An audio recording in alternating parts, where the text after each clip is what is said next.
Welcome to my channel, Traces of Mystery, where we unravel the secrets of our world. Hello, inquiring minds. Today we're going to dive headfirst into one of the most confusing and enduring conflicts that has not only shaped the Middle East, but has left an indelible mark on the pages of history. Have you ever wondered about the roots of the Arab-Israeli conflict, and how this story of tension and resilience has been woven into the very fabric of the region? This is a story that transcends borders, transcends politics. It is a story about aspirations, about identity, and about clashing dreams. The Middle East, with its rich tapestry of cultures and civilizations, has long been a melting pot of history and complexity. But in this mosaic, one thread stands out, and it is up to us to unravel it together. Today, we embark on a historical journey, tracing the footsteps of nations, the echoes of wars, and the delicate dance of diplomacy. From the early 20th century, when the ink of the Balfour Declaration lit a spark, to the present day, when the shadows of conflict still linger. This is the Arab-Israeli saga. As the dust settled after the catastrophic events of World War I, a new chapter unfolded in the Middle East. The once mighty Ottoman Empire, crippled and on the verge of collapse, faced the fate of disintegration. The map of the region was about to be reshaped, and with it, the fates of millions of people. European powers, armed with geopolitical ambitions and rulers, set out to divide the Middle East into mandates, a decision that would echo in the corridors of history.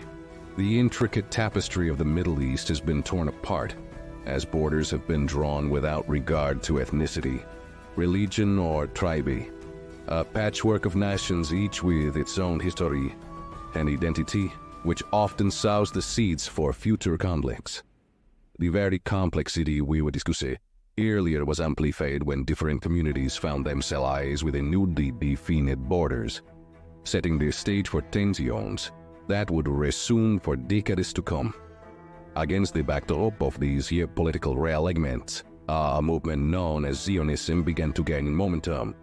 The aim of a Jewish homeland, a refuge for a people with a shared history and cultural identity, resonated among Jewish communities around the world. The visionary leaders of the early Zionist movement saw Palestine as the promised land, and their fervor ignited a flame that shaped the course of history.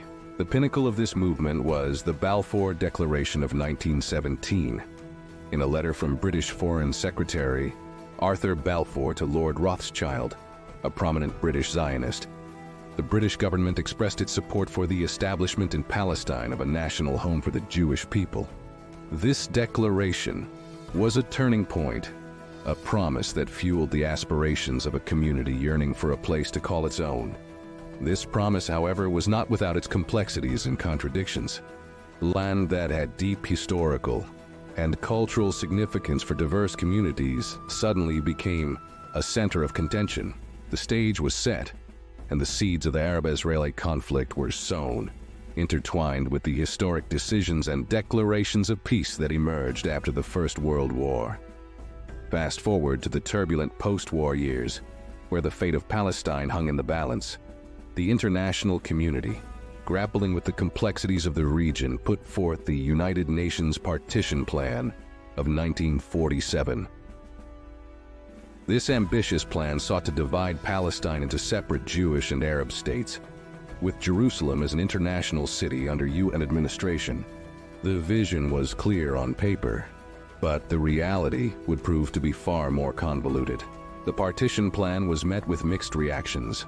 While it was embraced by the Jewish leadership as a step towards the realization of their long-held dream of a state, the Arab world vehemently opposed it, viewing it as an infringement on their rights and a betrayal of the majority Arab population in Palestine. In 1948, against this backdrop of international deliberation and regional tension, the State of Israel was officially declared. David Ben-Gurion, the head of the Jewish Agency, proclaimed the establishment of the new state, marking a watershed moment in the history of the Jewish people. However, The joy and jubilation in one community contrasted sharply with the despair and displacement experienced by another. The creation of Israel triggered a wave of conflict and mass displacement, with hundreds of thousands of Palestinians forced to flee their homes. The impact on the Palestinian population was profound and enduring.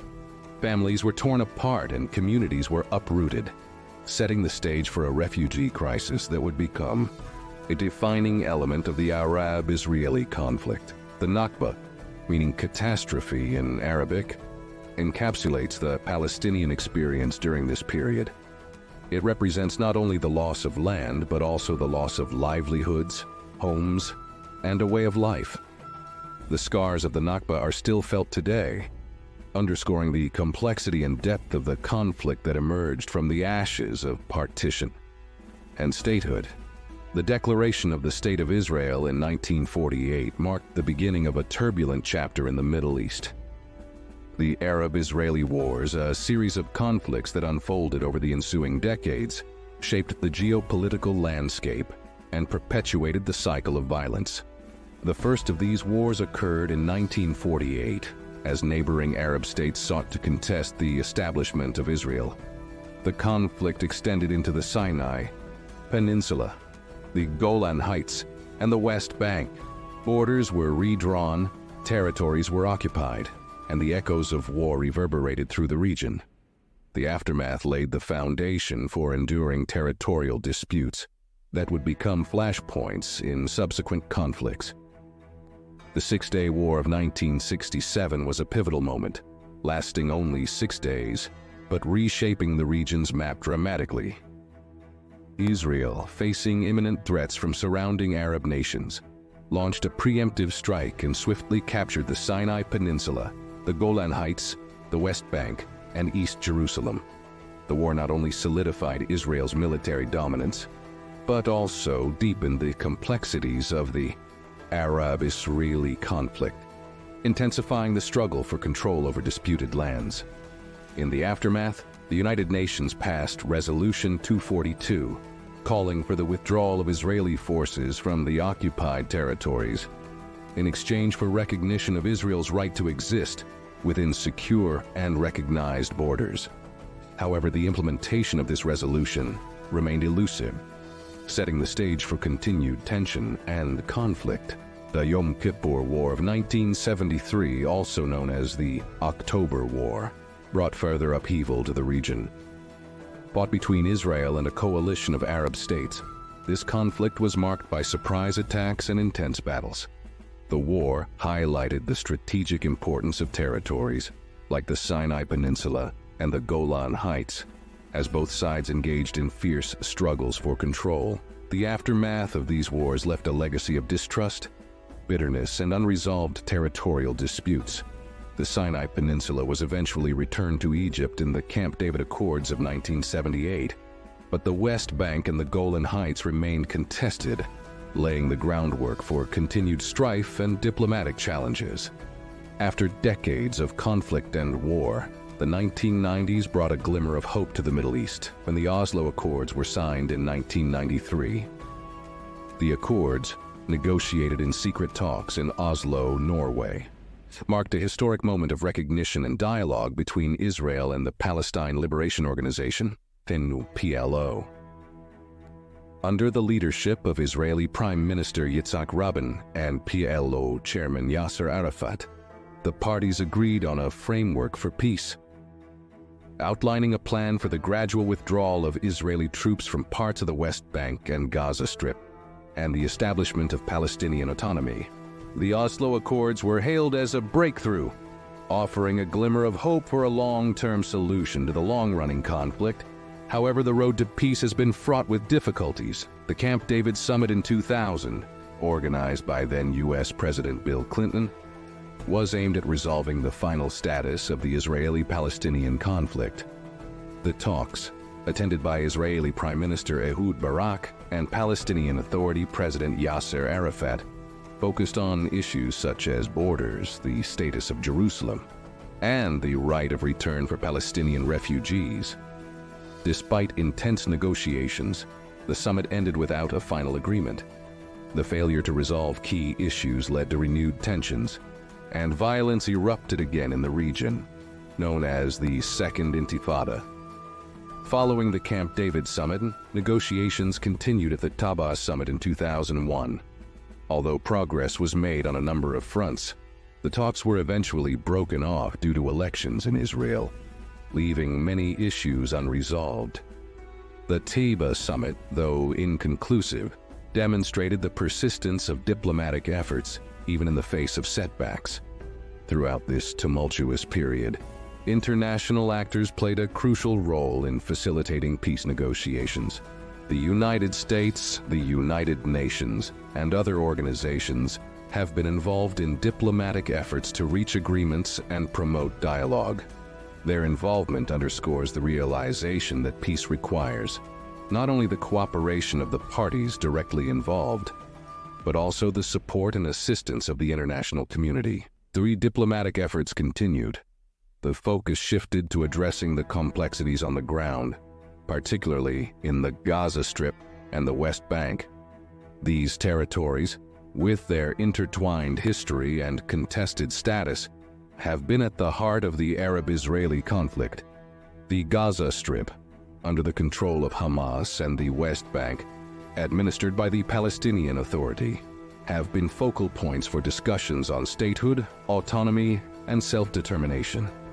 The struggle for control over these areas has not only been between Israelis and Palestinians, but has also involved internal Palestinian divisions, adding an additional layer of complexity to the conflict. One of the enduring challenges in the peace process has been the construction of Israeli settlements in the West Bank.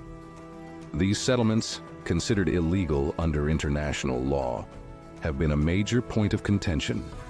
They not only impact the territorial integrity of a future Palestinian state, but also contribute to the displacement of Palestinian communities and complicate negotiations for a two-state solution. Amidst these challenges, 2020 brought a surprising turn of events with the signing of the Abraham Accords. This historic agreement, brokered by the United States, normalized diplomatic relations between Israel and two Gulf nations, the United Arab Emirates and Bahrain, with other Arab states following suit. The significance of the Abraham Accords lays not only in the normalization of relations, but also in the potential shift in regional dynamics as shared interest in security, technology, and economic cooperation took precedence over historical animosities. The accords were hailed as a breakthrough in regional diplomacy, challenging traditional alliances and fostering a new era of cooperation. The normalization of relations between Israel and Arab states hinted at the possibility of broader regional stability, presenting both symbolic and tangible progress in the pursuit of peace. However, the accords were not without controversy. While some celebrated the diplomatic achievements, others criticized the agreements for sidestepping the Palestinian issue and normalizing relations without addressing the root causes of the Arab-Israeli conflict. The accords opened a door to new opportunities, but also posed challenges in navigating the delicate balance between regional cooperation and the unresolved issues at the core of the conflict. In conclusion, the Arab-Israeli conflict is a tapestry woven with the threads of history, politics, and deeply rooted emotions. From the dissolution of the Ottoman Empire to the signing of the Abraham Accords, we've traversed a landscape marked by wars, peace talks, territorial disputes, and diplomatic breakthroughs. The challenges faced in the Gaza Strip and the West Bank, the complexities of settlements, and the significance of the Abraham Accords all underscore the intricate web of factors that contribute to this enduring conflict. As we reflect on the journey we've taken through time, one thing becomes clear. The quest for peace in the Middle East is as complex as the conflict itself. With that said, thanks for watching, and until next time, till next.